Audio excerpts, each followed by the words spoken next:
Jack McCormack for IrishBoxing.com in association with Winners Win, joined by Zara Breslin. Zara, how are you?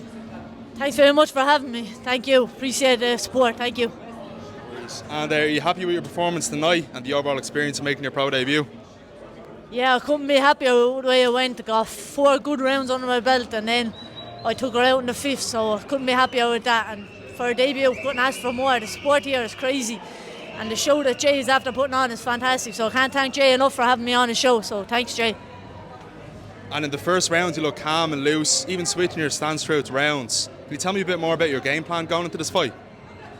Yeah, look, I wanted to enjoy every moment there. I wanted to showcase what I can do, whether I can box southpaw, orthodox, come forward, box on the back foot, go in close. And I think tonight I showed a bit of everything, so I'm delighted with my performance. And the game plan was just to enjoy it, and if the stoppage came, it came, and thankfully tonight it came.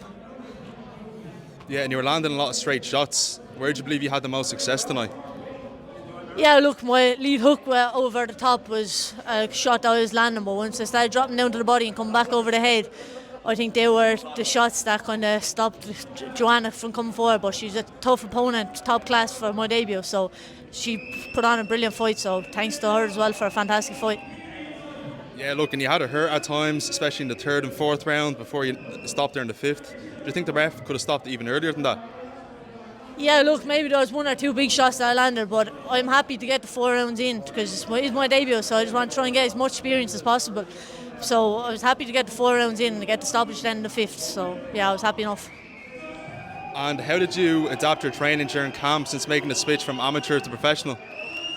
Yeah, look, I've had to pace myself more in rounds and start sitting down on shots, but I've always kind of trained as a professional. I train twice a day, every day, even in amateurs and pros. So there wasn't a whole lot of major changes, just slow the pace down and start sitting down on shots. So I'm happy enough the way my camp went, and I was lucky enough to share the ring with Katie Taylor, Gemma Richardson, Shona Whitwell in my first camp, so I couldn't have better preparation for this fight. Yeah, and what did you learn off Katie Taylor in camp? Did she show you some things that you've done tonight? Yeah, look, you couldn't but not learn from her. She's a fantastic role model for Irish girls coming through, and the things she's done for Irish boxing is fantastic. So every day I was in with her, so I was lucky enough to spar her twice, so I was learning everything, even the little tricks in the pros, just to keep your hands high when you're in close and don't wait for the referee, because the referee is not going to jump in as much as the amateurs. So I've learned all them little tricks along the way, so I couldn't thank her enough for all her help coming up to the fight. And last question, you've only started your professional career. When do you want to get back out in the ring, and how many fights do you want to end 2026 with? Look, if I could, I'd get back out next week or tomorrow. Like, the more fights I get, the better I'm going to become. So I just want to stay active. So any shows that I can get on, I will get on. So I'm hoping to get at least 5 fights by the end of this year. So hopefully that happens. Thanks. Thank you so much, Roy.